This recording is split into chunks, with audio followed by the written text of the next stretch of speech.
Hey girls, it's Tuesday, watching Project Lifesize.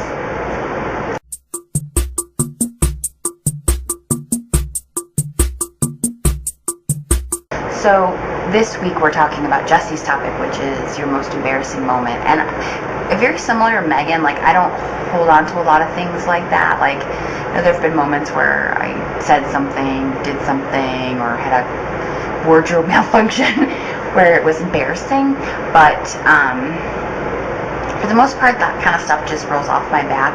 But then I was thinking about it this morning and I realized that I kind of do have one, but it was one that was a private moment.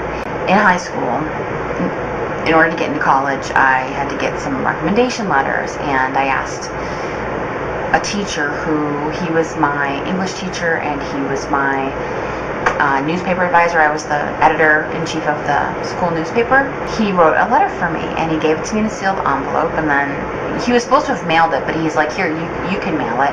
And of course, being the nosy Parker that I am, I opened it figuring I could just reseal it or put it in a new envelope and they're never going to know the difference. And I read the letter.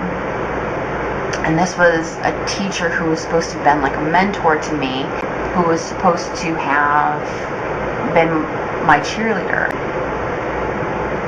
The letter said, and there was one line I'll remember till the day I die, and that was, here's what you need to know about Gretchen. You see, Gretchen is fat. Despite that hindrance, she tells the world, look, world, I'm fat, and I'm okay with that. And it was kind of like one of those backhanded compliments where it was like, oh, you know, you're fat, but you're funny, or you have a great personality. And it just went on and on and on and on. And I can't even remember how many times he mentioned my weight in that letter. And I cried, and I was humiliated. But for some reason, I sent that letter. I don't know why I sent that letter. I don't know why I didn't, you know, I do know why, because that wasn't 38-year-old Gretchen, that was 17-year-old Gretchen who looked up to this man. And I thought, well, maybe if that's what he thinks, and this is his positive comments about me, that I just need to go with it. And I sent it, and I didn't get into any of the schools that I sent it to. You know, to work so hard and to want to take on the world and feel like you have talent, and to have someone boil you down to that.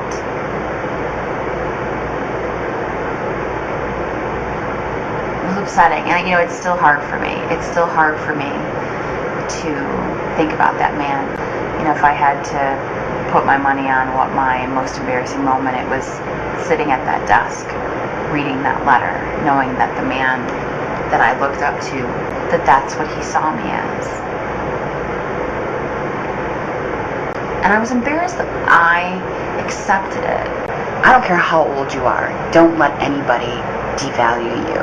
And, you know, whether it's a teacher or, you know, someone you look up to, and they put you down or they devalue you in any way, you speak up for yourself. I wish I had spoken up for myself, because I think that memory would have been different in my mind, in my heart, and in my life, and the way that it shaped my relationships, to the point where I expected the men in my life to reject me like that, and to only see that part of me instead of who I really was. So no matter how old you are, and no matter who this person is to you, you stand up for yourself. Maybe, you know, 21 years later, you won't still have this, you know, black mark on your heart that still hurts, and you let someone take away